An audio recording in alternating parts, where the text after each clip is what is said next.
What's going on, everybody? This is dkdynamite, and what a day it's been. Thank you for all the support on my live stream earlier this morning, where we had a blast getting in some Fireteam and Warzone victories, as well as reacting to the Season 4 gameplay premiere during the Summer Games Fest. But tonight, we're going to break down all the surprise DLC announcements, other shocking reveal, as well as what you easily may have missed from the gameplay trailer. Definitely stay tuned. But before we jump into that, be sure to hit that subscribe button down below, because about 70% of you that watch my videos are unsubscribed. So make sure you guys are getting notifications every time I update you on Black Ops Cold War. But real quickly, we did get a reveal of the new red logo for Season 4. Hopefully Season 5 and 6 brings us purple, orange, or even green. But we had red in Season 1, why not go back to it just one more time here for what is considered the midpoint of Black Ops Cold War's life cycle. We also have official concept art that was released for Season 4 of Warzone, and we got a nice look at our brand new main operator for the season, currently known, at least to me, as Deathstalker. Talk more about him in a minute, but the official Call of Duty blog did say that full intel on Season 4 and even the roadmap are coming this Monday, June 14th.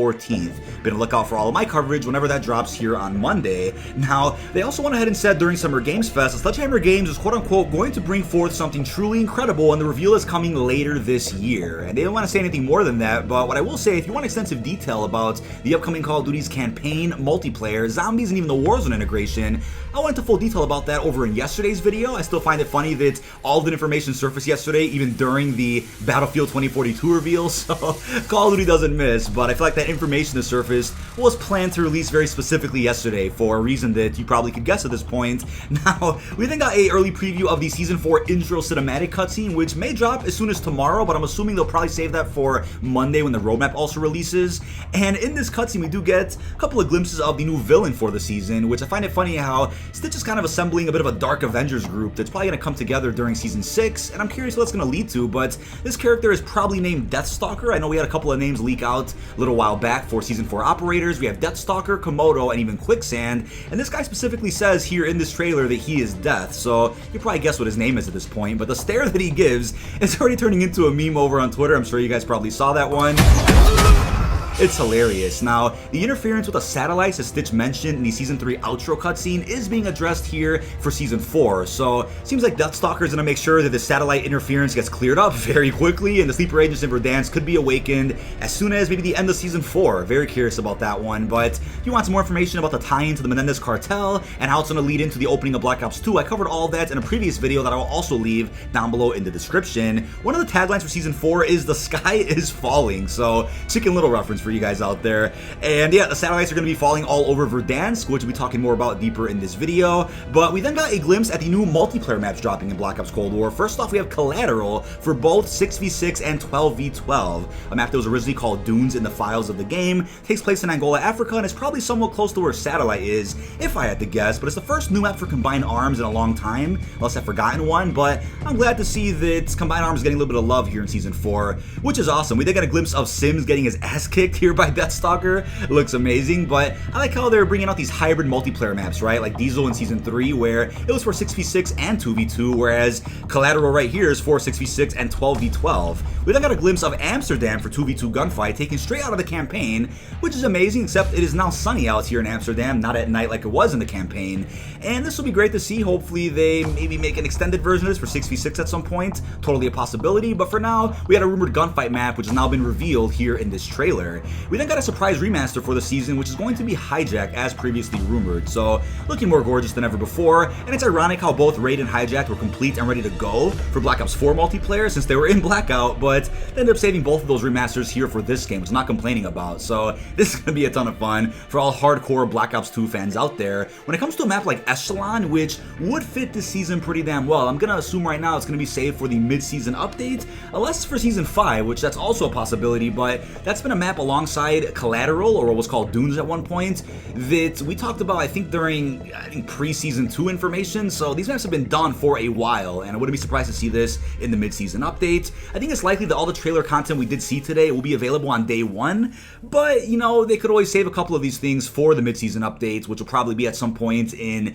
early to mid-July. But if everything we saw in the trailer today does drop on June the 17th, that'll just mean that we get more unexpected content for Season 4's mid-season update. Not complaining about that one. We then got confirmation from Bruce Bailey, a weapon artist over at Treyarch, that one of the weapons we saw in this gameplay trailer actually isn't the FAL. As much as it looks like it, it's actually the Setme, a weapon that we talked about a couple of weeks ago. It's a rifle, and based off the Setme Model C, visually similar to the G3 that we all had in Modern Warfare 3, so huge resemblance to the FAL 100%. Couldn't blame you guys if you guys thought it was the FAL. It'll perform a little bit similarly, but it is a different type of weapon at the end of the day, and I'm glad that a weapon artist at Treyarch had to go ahead and confirm this, just to make sure that no misinformation was being spread at all on the internet. Gotta respect that one. Also got a real good look at the nail gun returning from Black Ops 3, which has me very intrigued. We never got to use it in Black Ops 3 Zombies, but it was a blast to use in that game's multiplayer. Do not get me wrong. I would say Search and Destroy nail gun gameplay was some of the most fun I had over in that game. And we know there are many other weapons on the way for Season 4. I went over them in my giant video I posted about a week ago, covering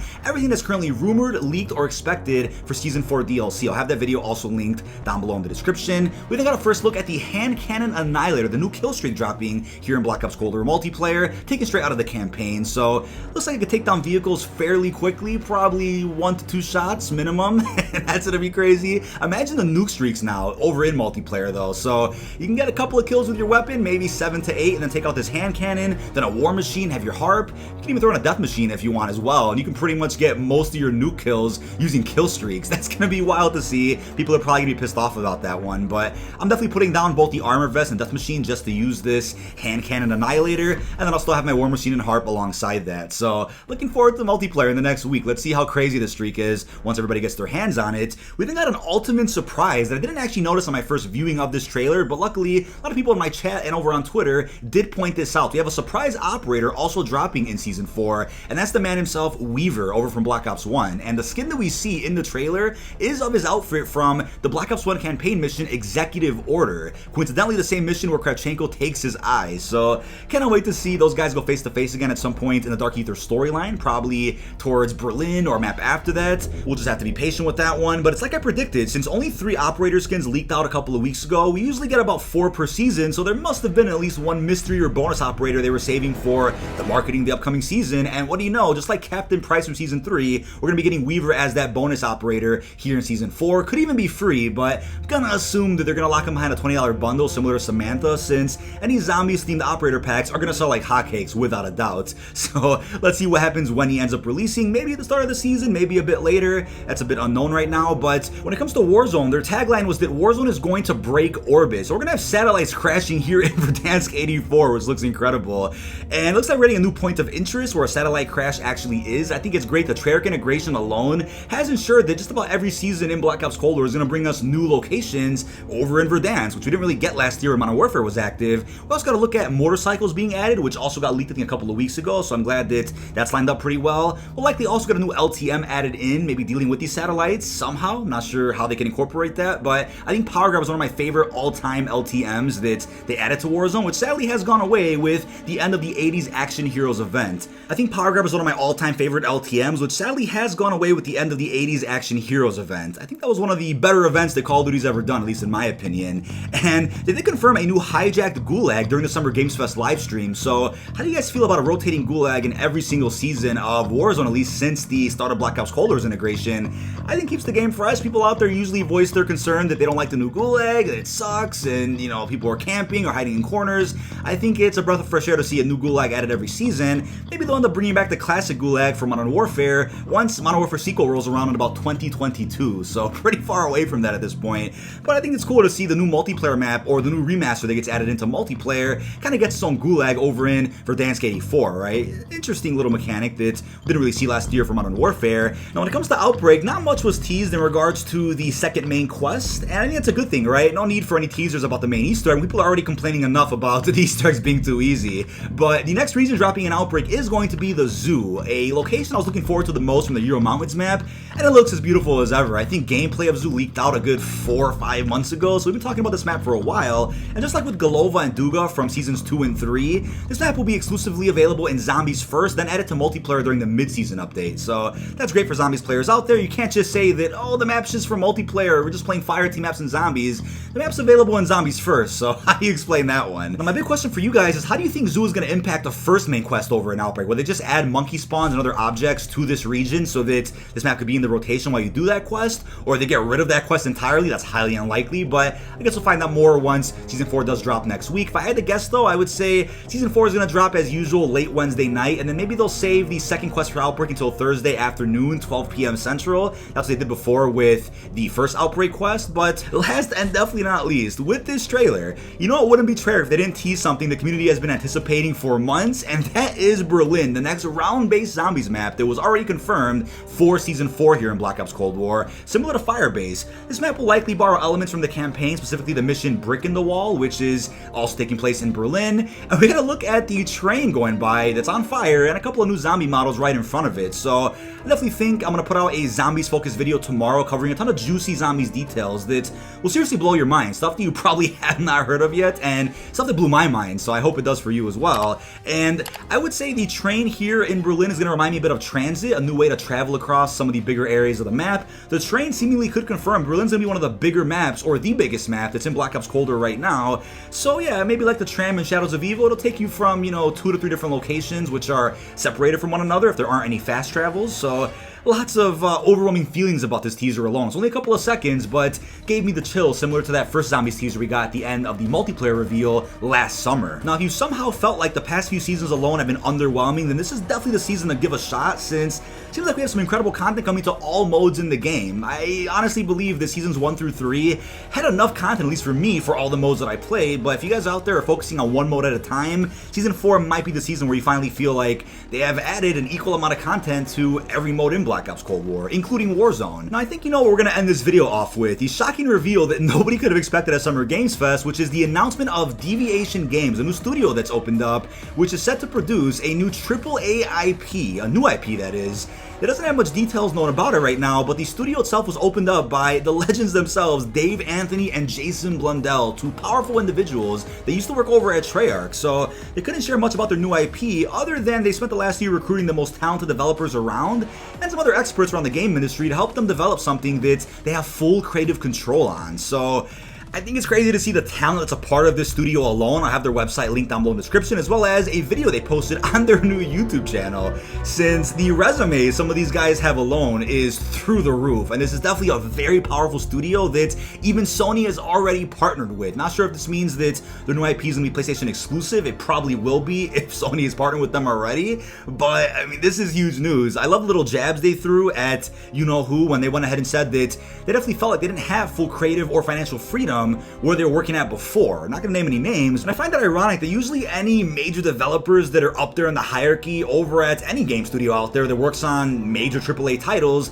they typically start their own studios just shortly after leaving the studio they were once at. So it's to no surprise to me, at least, that Blundell has went ahead and took initiative and has become a creative director or a COO at Deviation Games. Now, a fun fact for you guys, Dave Anthony, who's the CEO of this company, actually wrote the campaigns for Black Ops 1 and 2. So this is that guy. This guy is in charge of a new AAA IP that probably won't release for another couple of years, but when it does, I'm definitely on board to try it out because you have some major talent that's on board here at Deviation. And I think what's crazy about this isn't just the theorizing that we can do right now about what this AAA IP is, whether it's open world, first-person shooter, not just that, because there's some major talent that's going to put together a hell of a game, but the community manager of Deviation Games is the man, the myth, the legend, JCBackfire. So how ironic is it that Blundell went to his house to go ahead and reveal Zombies Chronicles back in 2017, and Blundell has returned to JC's house to then cryptically tease that JC is now a part of Jason Blundell's brand new studio. So that's exactly what that teaser was in his stream yesterday, which I think stirred up some unnecessary controversy. It's fun to speculate, but people had some really unreasonable expectations about whether or not it was teasing Zombies Chronicles 2, if it meant Blundell was coming back to Treyarch, and I'm like, come on, right? Have a little bit of common sense in there to realize that Blundell has been gone, at least from Activision, for quite some time. Wouldn't make sense to see him come back, midway through Black Ops Cold War cycle. And on top of that, I did see some questionable comments that were claiming this game is going to be this open world zombies game we've all been waiting for, and I'm like, wait, play Outbreak, because that's what that is. That's what they're trying to do with that, at least. And don't forget, Activision owns both Call of Duty and the Zombies mode as we know it, so Blundell and Deviation Games can't really touch Call of Duty Zombies like that without getting a lawsuit handed right to them with their first AAA IP. That wouldn't be a good idea, so maybe there'll be an Easter egg or two added into their new IP that references Treyarch Zombies with permission, of course. That's my theory, but the best part of all of this was definitely JC's journey along the way, kind of seeing where he started, seeing where he's at right now, and it goes to show you how far networking really goes. I mean, who could have guessed, especially not him, that doing YouTube for all these years would lead to him discovering this true passion is community. It hit home when he did say that going to school and continuing to do streams really did show him what he actually cares about, and that's the community aspect of the gaming industry, not necessarily editing or, you know, being a developer or XYZ. So look at where that's brought him. It's so beautiful to see, and I think it's one of the better announcements we've heard from the entire Call of Duty community in quite some time. Now, something I almost forgot to add is a brief tweet from Treyarch earlier this morning, which says, play all of Season 3's biggest modes this week, which include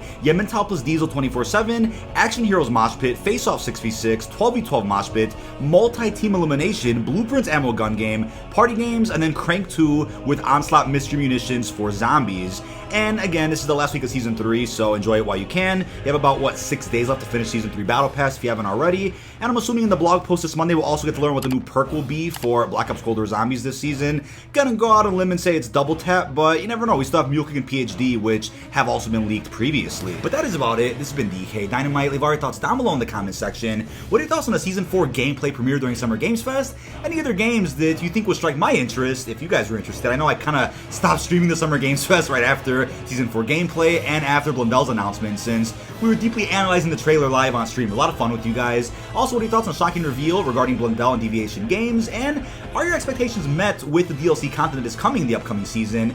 Or do you expect other content to be announced when the roadmap goes live this Monday? Really hope you've enjoyed, and peace out, everyone.